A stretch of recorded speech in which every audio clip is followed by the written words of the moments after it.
Storm Brian has arrived in Bolton town centre, bringing with it a deluge of rain and strong winds.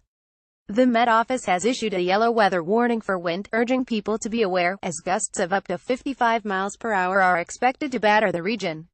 Driving rain and winds are blowing across the town, and the weather warning lasts until midnight tonight, although the bad weather is forecasted to last into Sunday morning. Some transport disruption is likely across the northwest, with delays to road, rail, air and ferry transport. The Met Office has also warned of the possibility of power loss. If you have been affected by Storm Brian or would like to share a picture of the storm, email mary.naylor@nqnw.co.uk.